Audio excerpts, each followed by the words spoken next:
Assalamualaikum warahmatullahi wabarakatuh. Kami dari kelompok 2 ingin mempresentasikan hasil diskusi kami yang berjudul tentang sumber hukum dan ruang lingkup hukum pidana. Pertama, saya ingin memperkenalkan diri saya. Saya Dewi Puspitasari, NPM 1940-2003. Kemudian teman saya. Assalamualaikum warahmatullahi wabarakatuh. Nama saya Nabila, saya dari Fakultas Hukum semester 3. NPM saya 1940-20031. Saya Fauzia, NPM 1940-2004. Pertama, saya akan menjelaskan tentang pengertian hukum pidana. Hukum pidana merupakan bagian dari hukum publik. Hukum pidana ini mengatur bagaimana seharusnya seseorang bertingkah laku dan akibat apa yang akan diterimanya dari perbuatan yang dilakukannya tersebut. Kata pidana sendiri itu memiliki arti yang sama dengan penyiksaan atau penderitaan, yang berarti seseorang harus menerima atau mendapatkan penyiksaan atau penderitaan dari pihak yang berwenang karena telah melakukan kerugian terhadap orang lain atau melakukan kejahatan. Kemudian saya akan menjelaskan tentang sifat-sifat hukum pidana. Yang pertama, tindak pidana itu tetap ada walaupun tidak dikehendaki oleh korbannya. Jadi, jika ada suatu kejahatan, jika terjadi suatu kejahatan, si korban tidak berkehendak untuk si pelaku dihukum atau bagaimana, tetapi proses hukum tetap berjalan. Jadi bagaimanapun si pelaku akan tetap dihukum.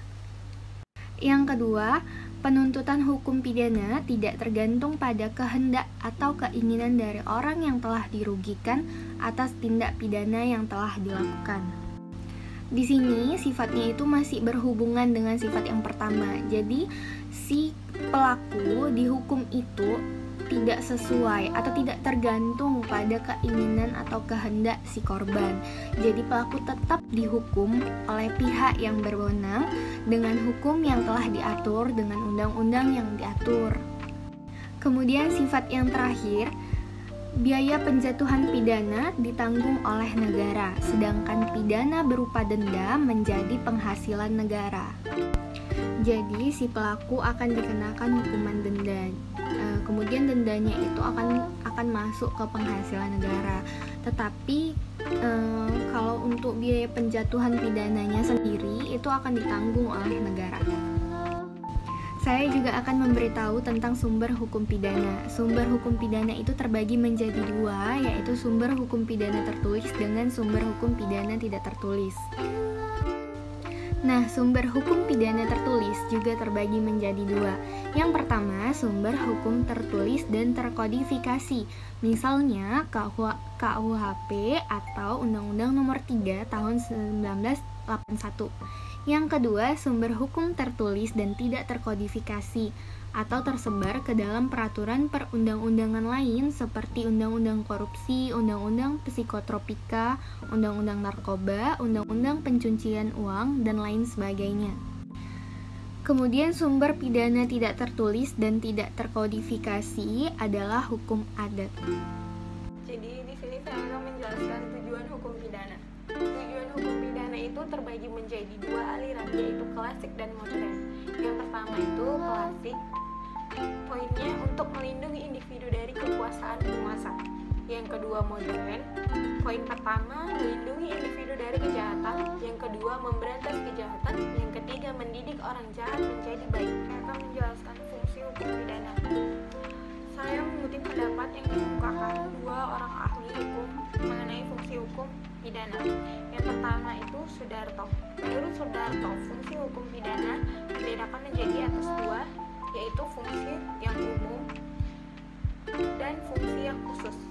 Fungsi yang umum untuk mengatur kehidupan dalam masyarakat atau untuk menyelenggarakan tata dalam masyarakat. Sedangkan fungsi yang khusus untuk melindungi kepentingan hukum terhadap perbuatan yang tidak seharusnya dilakukan dengan sanksi berupa pidana.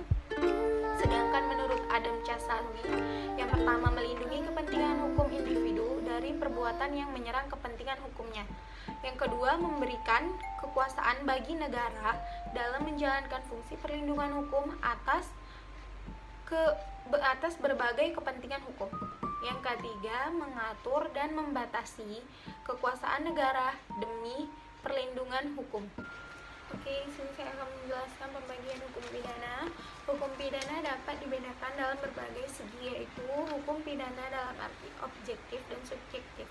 Dalam arti objektif, maksudnya hukum pidana itu dilihat dari larangan-larangan yang dibuat, yaitu larangan yang diikuti dengan ancaman pidana. Sedangkan dalam arti subjektif, maksudnya hukum pidana berisi hak dan kewenangan untuk menentukan larangan guna mencapai ketertiban umum dan menjatuhkan sanksi pidana bagi yang melanggar.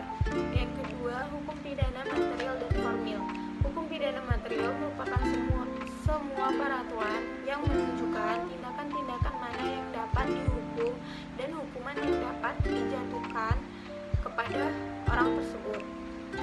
Poin yang kedua, hukum pidana formil merupakan peraturan-peraturan yang mengatur bagaimana hukum pidana itu diberlakukan secara konkret.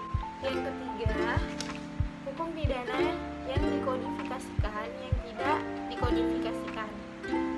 Maksudnya, hukum pidana yang dikodifikasikan peraturan yang disusun dan dirangkum, contohnya KUHP, KUHP militer, dan KUHAP. Hukum pidana yang tidak dikodifikasikan maksudnya berbagai ketentuan pidana yang mengatur di luar KUHP seperti UU tindak pidana korupsi dan lain sebagainya. Yang keempat, hukum pidana bagian umum dan bagian khusus. Hukum pidana bagian umum memuat asas dalam buku 1 KUHP yang mengatur ketentuan umum. Yang kedua, hukum pidana bagian khusus mengatur tentang kejahatan dan pelanggaran baik yang terkodifikasikan maupun tidak. Yang kelima, hukum pidana umum dan khusus. Hukum pidana umum merupakan hukum pidana yang sengaja dibentuk untuk mengatur bagi setiap orang yang umum. Hukum pidana khusus merupakan hukum pidana yang dengan sengaja dibentuk dan diberlakukan untuk orang-orang tertentu saja. Contohnya bagi anggota angkatan bersenjata. Yang keenam, hukum pidana tertulis dan tidak tertulis. Hukum pidana tertulis merupakan segala peraturan yang tertulis dan menjamin adanya kepastian hukum. Yang kedua, hukum pidana tidak tertulis merupakan hukum yang untuk mengatur bagi setiap orang yang umum. Hukum pidana khusus merupakan hukum pidana yang dengan sengaja dibentuk dan diberlakukan untuk orang-orang tertentu saja. Contohnya bagi anggota angkatan bersenjata.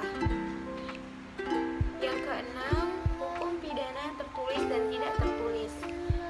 Hukum pidana tertulis merupakan segala peraturan yang tertulis dan menjamin adanya kepastian hukum.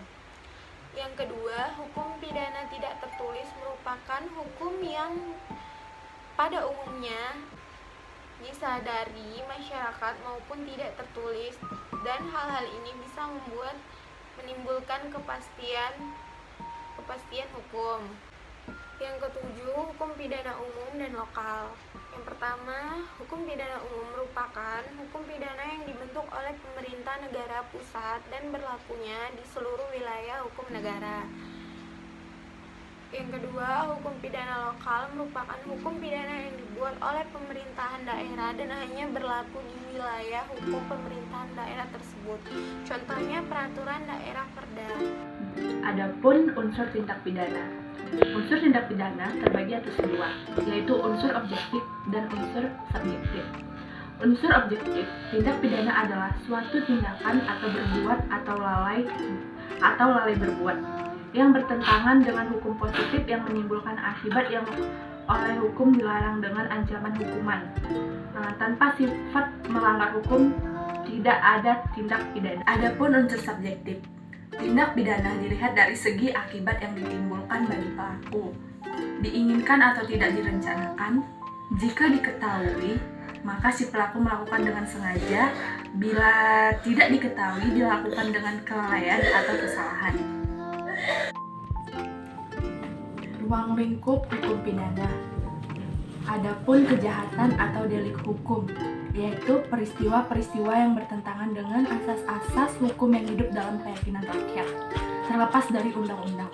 Seperti kita ketahui, banyak sekali kejadian-kejadian atau peristiwa-peristiwa yang ada dalam kehidupan masyarakat sehari-hari, seperti pencurian, pelecehan, jambret, begal, dan lain-lain. Itu tidak asing lagi dibicarakan di lingkungan masyarakat, karena peristiwa itu sering terjadi dan meresahkan masyarakat. Adapun ancaman hukuman lebih berat. Ancaman hukuman lebih berat, hukuman apabila tersangka melawan hukum dan melakukan tindak pidana yang sadis seperti begal dan pelecehan seksual, maka akan dijatuhkan hukum yang setimpal dan hukuman yang lebih berat. Diatur dalam buku 2 KUHP. Dalam buku 2 KUHP berisi tentang 1. Tindak pidana yang terkait dengan posisi individu terhadap negara, di mana pasal-pasal proteksi negara yang cukup menguat, misalnya penghinaan terhadap presiden, penghinaan terhadap pemerintahan yang sah, penghinaan terhadap badan umum, dan lain-lain. 2. Tindak pidana yang terkait perlindungan kepentingan publik atau masyarakat, belum cukup diatur untuk melindungi masyarakat, atau tindak pidana perdagangan orang, korupsi, narkotika, dan lain-lain. 3. Tindak pidana yang terkait moral atau victimless crime yang cenderung mengalami overkriminalisasi atau zina hidup bersama, prostitusi jalanan, dan lain-lain. 4. Meningkatnya ancaman pidana dengan pendekatan utama pemenjaraan atau ancaman pidana meningkat tajam mengakibatkan penahanan mudah dilakukan, overkriminalisasi dan eksesif. 5. Sistem kodifikasi yang tidak jelas. Asas-asas berlakunya hukum pidana.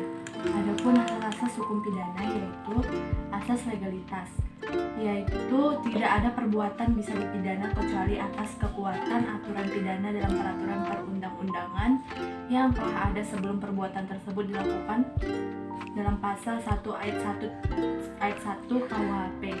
Jika sesudah perbuatan dilakukan ada perubahan dalam peraturan perundang-undangan, maka yang digunakan adalah aturan yang paling ringan sanksinya bagi terdakwa dalam pasal 1 ayat 2 KUHP. 2. Asas tiada pidana tanpa kesalahan, yaitu untuk menjatuhkan pidana pada orang yang melakukan tindak pidana harus dilakukan jika ada unsur kesalahan pada diri orang tersebut. Asas tiada pidana tanpa kesalahan ialah seseorang yang melakukan tindak pidana tersebut mempunyai maksud atau unsur-unsur tertentu, salah satunya unsur balas dendam terhadap sesama individu. Itu sering terjadi di dalam kasus pembunuhan, dan masih ada unsur-unsur lainnya. 3. Asas teritorial, yaitu berarti ketentuan hukum pidana Indonesia berlaku atas semua pidana yang terjadi di daerah yang menjadi teritorial NKRI, termasuk kapal bendera Indonesia, pesawat terbang Indonesia, dan gedung kedutaan dan konsul Indonesia di negara asing. Pasal 2 KUHP. Pasal 2 KUHP tercantum jika ada perubahan dalam perundang-undangan sesudah perbuatan dilakukan, maka terhadap terdakwa diterapkan ketentuan-ketentuan yang paling menguntungkan baginya. 4. Asas nasionalitas pasif, berarti ketentuan hukum pidana Indonesia yang berlaku bagi semua tindak pidana yang merugikan kepentingan negara. Pasal 4 KUHP. Pasal 4 KUHP tercantum memuat asas nasionalitatif pasif. Maksudnya, hukum pidana Indonesia berlaku bagi setiap orang, baik WNI maupun WNA, yang melakukan tindak pidana di luar wilayah Indonesia, sepanjang perbuatan itu melanggar kepentingan Indonesia. 5. Asas nasionalitas aktif, berarti ketentuan hukum pidana Indonesia berlaku bagi semua WNI yang melakukan tindak pidana di mana saja pun ia berada. Pasal 5 KUHP. Pasal 5 KUHP tercantum yang pada intinya mengatakan bahwa ketentuan-ketentuan hukum pidana Indonesia berlaku bagi warga negara Indonesia yang melakukan tindak pidana di luar wilayah negara Indonesia. selanjutnya. Baiklah, itu saja yang dapat kami sampaikan dari hasil diskusi kami. Mohon maaf jika ada kekurangan, semoga bermanfaat dan mudah dipahami. Terima kasih, semoga kita selalu dalam keadaan yang sehat. Wassalamualaikum warahmatullahi wabarakatuh.